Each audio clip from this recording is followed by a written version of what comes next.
Hello everyone, આજે આપણે ડિનરમાં બનાવવાના છીએ સોયા ચંક. તો હું એની રેસીપી બતાવવાની છું, તો તમે એન્ડ સુધી મારી સાથે બની રહેજો. આજે હું તમને સોયાબીનનું શાક બનાવીને બતાવવાની છું. મેં એક બાઉલમાં થોડુંક ગરમ પાણી લીધું છે અને હવે મેં થોડા સોયાબીન નાખ્યા છે. આને સોયાબીન નહીં, આને સોયા ચંક કહેવાય છે. અને આને હવે થોડીક વાર પલાળવા મૂકી દઈશું. ત્યાં સુધી આપણે અને કઈ રીતે બનાવવાનું છે એનું આપણે તૈયારી કરી લઈએ. આપણે એક કાંદો લેવાનો છે અને આવી રીતે પતલી પતલી સ્લાઈસ કરવાની છે. અને હવે આપણે આને વઘારશું. પેન લઈશું અને એમાં થોડુંક તેલ નાખશું.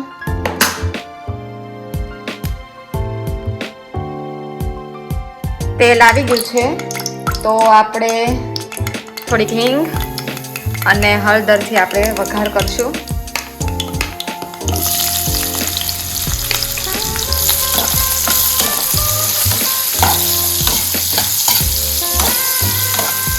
પાંચ મિનિટ આ રીતના ઢાંકીને રાખી મૂકશું.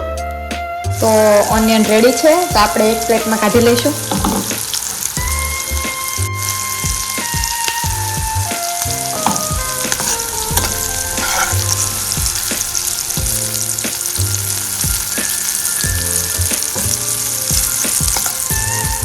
આપણા સોયા પલળી ગયા છે, પોચા થઈ ગયા છે સાવ. હવે આપણે એને સાવ નિતારીને પાણી કાઢીને એક ડીશમાં મૂકી દઈશું. સાવ પાણી નિતારવાનું છે, પાણી રહી ન જવું જોઈએ.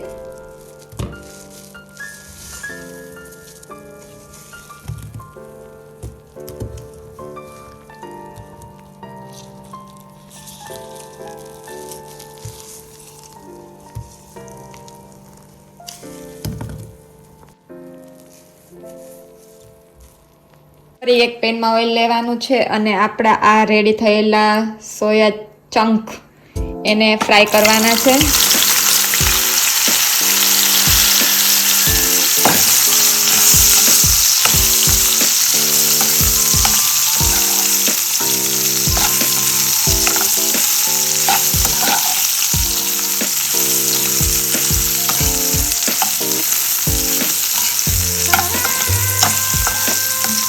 ફ્રાય થઈ ગયા છે, આપણે એક બાઉલમાં કાઢી લઈએ.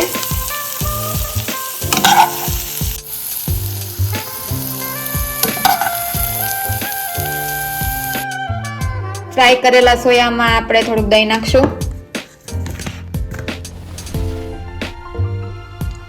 થોડુંક જીરું નાખશું, લાલ મરચું પાવડર નાખશું, કાશ્મીરી મરચું નાખશું, થોડો ગરમ મસાલો એડ કરીશું અને લાસ્ટ આદુ લસણની પેસ્ટ એડ કરીશું. પછી મિક્સ કરી દઈશું. અને સરખી રીતે મિક્સ કરીને હવે રાખી દઈશું. ફ્રાય કરેલા કાંદાને આપણે ગ્રેવી બનાવી લીધી છે. ટામેટા કટ કરી લેવાના છે. હવે એક પેનમાં ઓઇલ લેવાનું છે. તેલ આવી ગયું છે, આપણે સૂકા મસાલા એડ કરવાના છે.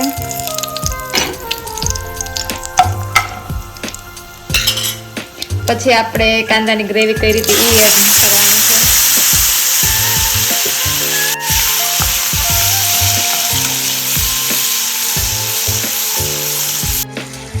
હવે આપણે કટ કરેલા ટામેટા એડ કરવાના છે.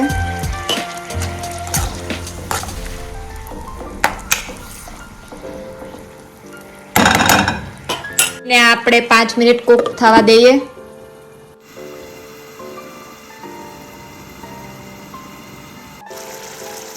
કાંદા ટમેટાની ગ્રેવી ચડી ગઈ છે. હવે એમાં લાલ મરચું પાવડર નાખશું, થોડોક મરી પાવડર નાખશું, થોડીક ખાંડ એડ કરશું અને મીઠું નાખશું સ્વાદ અનુસાર. હવે આ રીતે મિક્સ કરી લઈએ.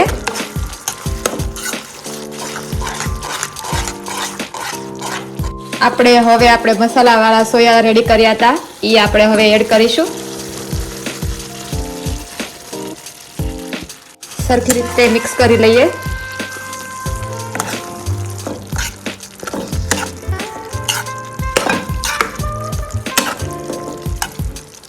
થોડુંક ગ્રેવી માટે પાણી એડ કરીશું અને હવે થોડીક ચડવા દેશું. બાજુમાંથી કાકીને ત્યાંથી દાળ બાટી આવી છે. આપણા મસાલેદાર સોયા ચંક રેડી છે. તો ફ્રેન્ડ્સ, સોયા ચંકની રેસીપી કેવી લાગી? સારી લાગી હોય તો કોમેન્ટ કરજો અને મળીશું મારા નેક્સ્ટ વ્લોગમાં. જય શ્રી કૃષ્ણ. આવજો. ટાટા.